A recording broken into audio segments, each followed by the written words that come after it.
Hacks for petrol, aka save a great amount of spending. Stop the video. Get a pen and paper as I tell you 6 tips to save money on petrol. Let's go. You could be spending up to 5-7 times more unnecessarily. Before I explained why, let me start by saying when I was in my 20s I was always asking for petrol if people was asking for lifts. Love, ski, love, innit? Whoa. Where you lot going? I'm going to my yard, bro. Going to my yard. Oh, no? Nah, bro. Do you see what's going on in the UK about petrol shortage? Don't be stupid, man. Give me my money, man. Petrol what? Give my money. I'm more given now in my late 40s, probably calmer how I found this hack. You see, when I was in my 20s, I'm 47 now, I would innocently put £5 to £10 sterling, not knowing this was a terrible strategy. Really bad. You see, you must get more than 20 litres. You get so much more that you wouldn't believe. I mean, it's like 5 times more, and we will get to know how to get even more. And how to make it last even longer. There's so many hacks in this video. I could tell this was the better move, instantly filling the tank.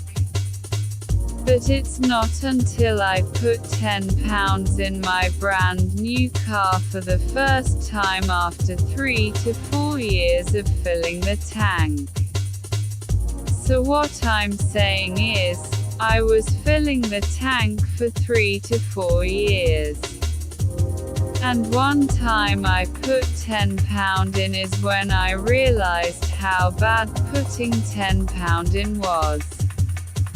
Because basically when I put in £10 I only got 1 notch, and there's 20 notches, and to get 20 notches can cost you about £40 to £50.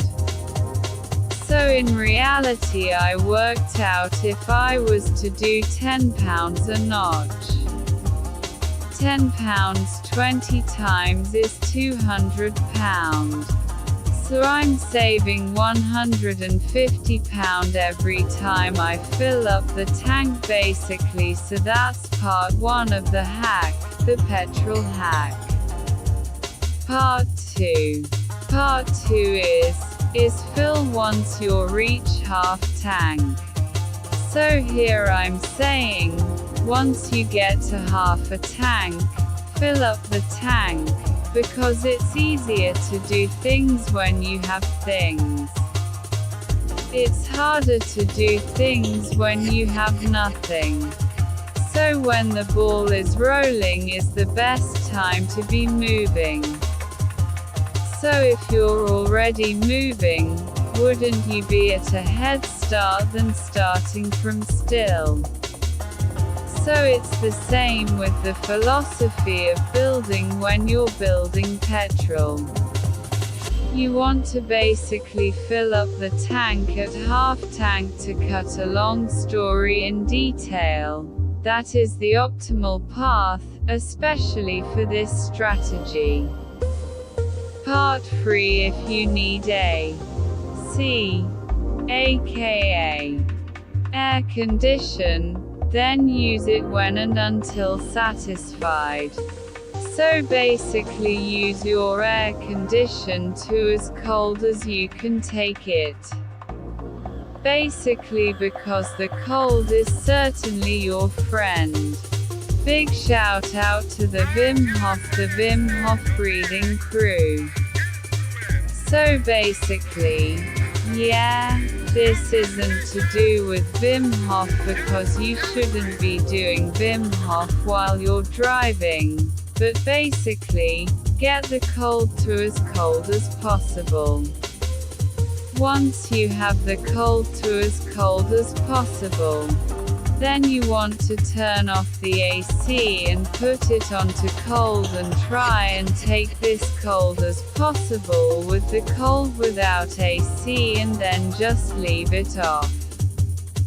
Because then you're gonna get the maximum of the AC. As much as you can get. The more AC you use is the more petrol you use, and it is noticeable. I've gone without AC and it is noticeable but not much. Buy all these hacks together will certainly save you money. So that's hack number 3. Hack 4 is very important not only for your length of time and getting petrol, but also the maintenance of your car. Cheap petrol should be avoided. Cheap petrol costs you more petrol and doesn't last long, and it also messes up the car. You can see the difference and you can find and identify good petrol by the performance and also how long it lasts. Now if you fill up your tank, it won't last as long as a car with expensive petrol. I should say quality petrol, not expensive. There's going to be people always that have the can but don't do what it says on the can. But you can find out by identifying easily by the quality and the length of the petrol. Go to the petrol stations, try them all. And you want to stick to the one who has the best quality, because when it's the best quality it will last the longest. This info will not harm the businesses of these petrol owners. It will give people more opportunity, and more opportunity will bring more money, and they will keep filling the tank to full, plus they will save, and with more full tanks, they won't miss out on opportunities. I'll give you an example. I was successful for many years buying and selling phones. Reason was I never missed sales. Reasons: I never missed a bargain due to I always had transport. No place too far was an issue. I made a lot of money on Samsung phones, iPhones and tablets on Gumtree, Facebook and Sprock, until the scammers destroyed the platform. They even offered me a piece. The scammers thinking I was like them. Even though they were very comfortable. I wouldn't take that offer, and I kind of told him to stick it where the sun don't shine. Well, I'm making this conversation because I'm talking about how I never missed out on opportunities, having continuous opportunities to travel, because there's places I had to go. That was as far as, 20 miles, 30 miles. And that was worth it because I was getting like a £700 phone for £200, because basically there's got to be people who need to pay their bill the next day. And phones you can get for free and pay them in installments. And you still got the free tariff, the free text, free calls and free data, which is the valuable thing more than the phone. The phone is good, it is valuable, but you make so much money selling these phones. It makes sense to sell these phones in times where you need quick instant money. And, basically they haven't paid anything, so they're usually quite happy to sell it for quite cheap if they really need to. And happened to me quite a few times. It's not that often it happens, but it does happen. And I've had about, I'd say, at least 30 of those where I've made like instant £200 within 5 to 10 minutes. And it's the same for Uber drivers and Deliveroo and so on. So everyone's a winner, you know. So what I'm saying here is he's also going to make money for people who do delivery and people who do Uber driving, and they are going to be a very big customer to people who sell petrol.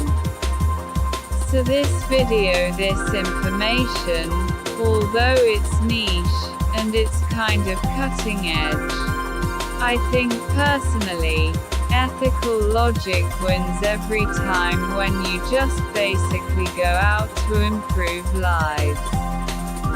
It comes back to you in so many ways, and even if you don't, there's so many ways, other ways to make money. You shouldn't need to get blood from a stone. And this is going to be the opposite of getting blood from a stone, and it's going to actually give you diamonds, gold, whatever you fancy. It will definitely be the abundance, I believe, because it's actually creating solutions. The universe just wants the human traffic to flow with our help, and it will provide the rest, and with this state of view there would be less crime. So here's part 6, which I believe is the last tip. And this tip is also very fundamental, very important. And it's basically, don't drive your car over 3,000 revs.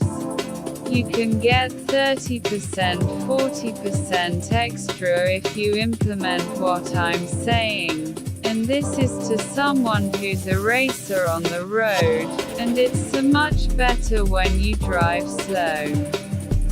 So what I'm saying is there's so many people who put their foot down, you know, and they don't realize that the use of 3 times more their petrol if they would drive at 3,000 revs, and it's easy to identify 3,000 revs because the sound of the revs sounds civilized. It's only when it sounds uncivilized is when you go into the area of cost. So certainly, instead of sort of any time you go into that level, you're paying a lot of money, yeah. And you'll find the drivers more enjoyable, is safer, is less attention, you're less likely to get in trouble, you're less likely to get pulled over, you're less likely to have an accident, you will have better maintenance on your car.